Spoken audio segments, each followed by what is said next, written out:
puha manipulációs eszközök.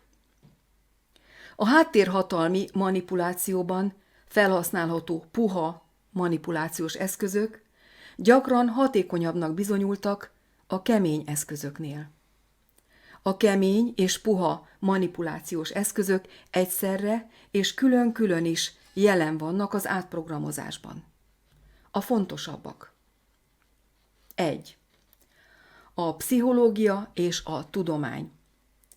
A pszichológia, lélektudomány, akár a régi szövetség is arról szól, hogy csak ma van, holnap nincs. A pszichológia az individuális énnel foglalkozik, ezért a lelkinek mondott betegségeket nem tudja gyógyítani. Ha gyógyítani szeretné, akkor az egyetemes énnel kellene foglalkozzon, azt pedig nem lehet és nem is kell gyógyítani. Csak megérteni. A pszichológia nem ismeri a dualitások világát, a valóságát, a fent és a lent, a kint és a bent összetartozását. Mint a lélek tudománya nem építi az egyetemességet, hanem épp ellenkezőleg rombolja azt. Mivel a lelket a testhez köti, alulról a test felől próbálja megérteni a felsőt, ami egyszerűen fából vaskarika, vagyis lehetetlenség. Ugyanis a megoldások mindig felülről származnak. Ha ugyanazon a szinten kezeljük a problémákat, állandó konfliktusokkal találjuk szembe magunkat. A pszichológia szerint az ember nem lelke szerint, hanem teste szerint viselkedik. Ha valaki beszél, akkor a test beszél, és ha valaki sír, akkor a test sír. Pedig mindezt a lélek teszi, a test csak közvetít, megjelenít. Talán ez az egyik magyarázat arra, hogy hogyan került a lélek tudománya a testtel foglalkozó orvostudományok közé. A másik magyarázat pedig az, hogy a 17-18. Században kialakuló liberális hatalomnak, a korábban a filozófiához tartozó pszichológia nem volt eléggé hatékony sötét céljainak eléréséhez. Más kellett, a tudomány, amihez ugyan pénz kell, amit a hatalom ad, de cserébe az bizonyítja be, ami a hatalom érdeke. Aztán a lelket is a pénzhez kötötték. A pszichológián kívül más tudományoknál is megtapasztalható a manipulációban való részvétel, például a racionalitást támogató matematikánál. 2. A médiumok. Különösen az erőszak, rendőrség, katonasság, egészségügy és a politika, például képviselők és a látszólagos parlamentáris rendszer gyakorol hatást a gazdaságra, a fogyasztásra, a magánkézben levő háttérhatalom profit szerzésére. A médiumok egyben ellenőrző hatalmi eszközök is, amolyan gondolatrendőrség, amely fel tudja építeni, de le is tudja rombolni a hatalmi tekintélyeket. A médiumok manipulációjának egyik fontos tétele, hogy nem az számít, hogy mit mondanak, hanem az, hogy ki mondja. Vagyis nem a tények számítanak, hanem a látszat. A médiumok, mint globális véleményhatalmi rendszerek azt adják el, azt láttatják, ami nincs. A háttérhatalom a médiumokat is felhasználja arra, hogy a háborút a nemzetekkel szemben és a nemzetek között megnyerje. Amikor a médiumok tényekről beszélnek, tudósítanak, vegyük észre, hogy azok nem tények, hanem közlemények, vagyis feldolgozások. Amit a médiumok tőlünk elvárnak, hogy a közleményeknek hitelt és bizalmat adjunk, vagyis úgy könyveljük el, mintha saját tapasztalatunk lenne. 3. A tankönyvkiadás és az iskolarendszer. A tanulás formálissá, ellenőrzötté tételével, a liberális iskolarendszerrel a tankönyvkiadás kézben tartásával a hatalom azon igyekszik, hogy sötét céljait kiszolgáló engedelmes fogyasztót, az ő hatalmát támogató és nem ellenszegülő, manipulálható tömegembert képezzenek ki az iskolákban, és ezért lehetőleg neki ne kelljen fizetni. A mai iskolai tanítás arra törekszik, hogy a tanulókban kondicionált reflex viselkedést alakítson ki, ami nem más, mint hogy a tanuló a tananyagba foglalt információt képes legyen visszaadni, és ami ennél is rosszabb, hogy tesztet tudjon kitölteni. A képzés és oktatás terén számos kérdésre nem tudunk választ adni. Például miért van szükség arra, hogy életünk egyharmadát iskolába töltsük, körülbelül 15-20 évet? Mire használjuk majd a felhalmozott tudást, illetve a leadott tananyagokból mennyi marad meg, mennyi épül be a tudatunkba, és mennyi vész el? A tankönyveket készítők valószínűleg azon a véleményen vannak, hogy nem baj, ha a gyermek ezt is, azt is tudja. Ha az iskola rendszer célja az alapműveltség elsajátítása, akkor ennek számon kérésére vajon a tesztrendszer a legalkalmasabb? Egyáltalán mi az alapműveltség, és ki határozza azt meg? A tanulás egy élethosszig tartó folyamat, amelyben az iskolarendszer csak a folyamat első felében vesz részt, és azon alapok megadására hivatott, amelyre majd építeni lehet. Ha ezek az alapok azt a viselkedési formát alakítják ki bennünk, amely szerint az életben el tudjuk látni a ránk bízott feladatokat, mint teremteni, megfeszülni, rendet tenni és visszatérni az egyhez, akkor az iskolai nevelés és tanítás elérte célját. Ma vajon ez történik? 4. A törvénykezés és a jog. Azzal a kijelentéssel, hogy nem baj, ha nem etikus, de törvényes. A jog szembe helyezkedik az etikus, morális viselkedéssel.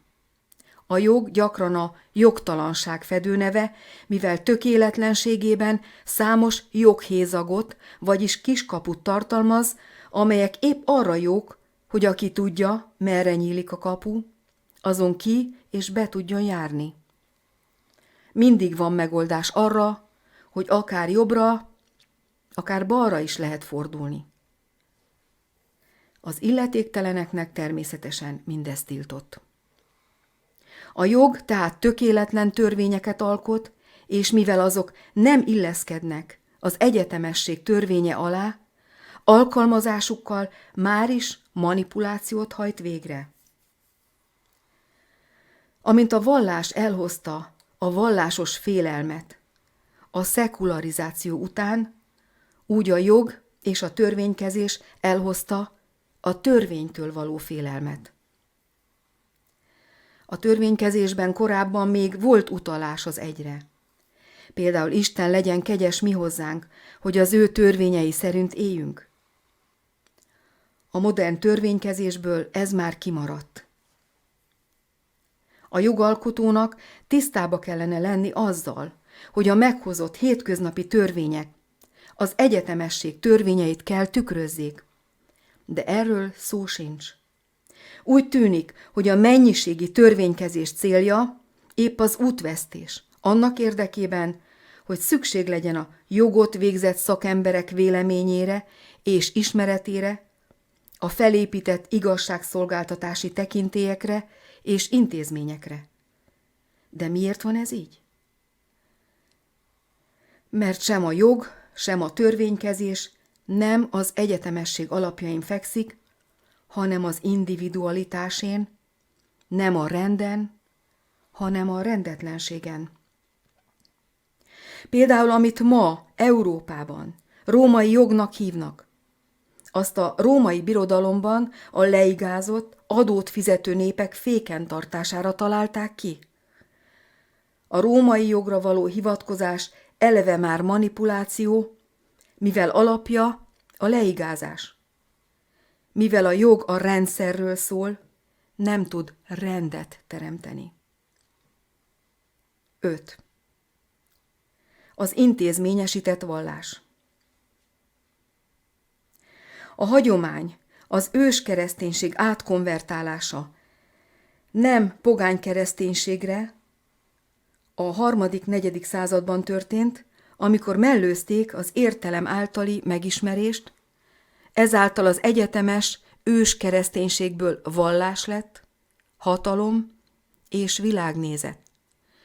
Mivel a vallás megvetette az életet, ezért a mennybejutást, az üdvözülést, visszatérést a földi szenvedések nagyságától tette függővé.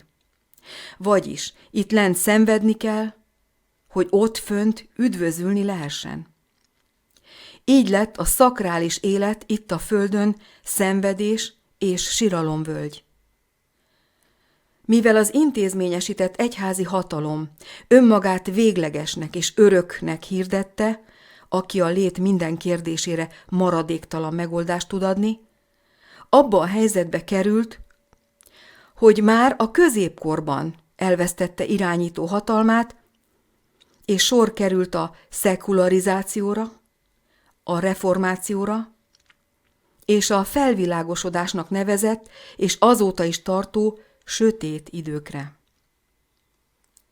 A hatalmi érdekek korán felismerték, hogy azért van szükség a régi szövetség fenntartására, mert annak istenképe szigorú, félelmetes, és a hatalmat csak szigorral, illetve a büntetésre alapozott, folyamatos félelemmel lehet fenntartani. A törvény tehát az, ahol az emberi, méltó élethez szükséges igazság és kegyelem nincs biztosítva. A régi szövetség törvénykezése, például a szemet szemért és a fogat fogért nézete, a szakrális és kegyelmi élet fölé helyezi magát. Nem ismeri, hogy az egy szeretete, igazsága és kegyelme fölé nem lehet emberi törvényeket helyezni. 6. A közgazdaságtan. De lehetne közgazdagságtannak is nevezni.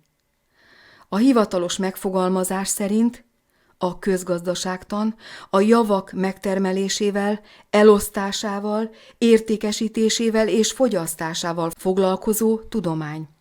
Egy másik meghatározás szerint a szükségletre termelő gazdaság.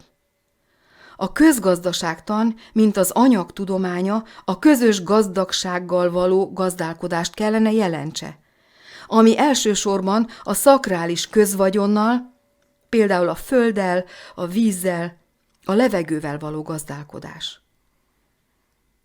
Ezzel szemben a közgazdaságtan a piacgazdasággal, a haszonnal és a profittal foglalkozik. A gazdálkodás, az ökonómia a mezőgazdaságból, mint első gazdálkodó és árutermelő ágazatból nőtte ki magát. Ezért az ökonómiának szembe kellene állnia a piacgazdasággal, amely a fölösleges profitot, ingyenpénzt termeli és rabszolgaságot hoz létre. De nem. A hatalomnak ez nem érdeke. Hogy mennyire eltávolodott a közgazdaságtan a gazdálkodástól, a valóságtól, mutatja az is, hogy a közgazdász, például a mezőgazdásszal szemben feltételezésekből indul ki, és jóslatainak teljesedése érdekében növeli a hatékonyságot, racionalizál és optimalizál.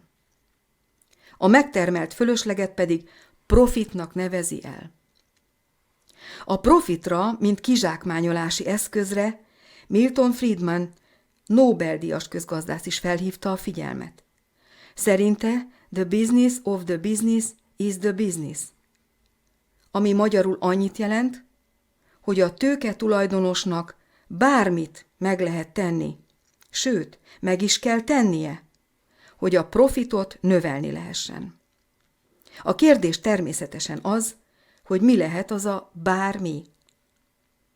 Például a profit érdekében a másik embert sárba tiporni, kizsigerelni, eltenni lábalól, esetleg kizsákmányolni a szakrális természetet, beszennyezni a vizet és a levegőt, növelni az üvegházhatású gázok mennyiségét, csak hogy a tervezett profit számokkal megvalósuljon? A profitszerzést úgy is lehet magyarázni, mint kollektív öngyilkosságot. Megjegyzés. A javak megtermelésének és elosztásának van egy másik formája is, ahol a szakrális idővel kufárkodnak, ez a tőzsde. A fentebbi, puha manipulációs eszköztár mindenikéhez kapcsolható a fogalmi zavarkeltés és a téves információ átadás, a dezinformáció keltés és a káoszkeltés.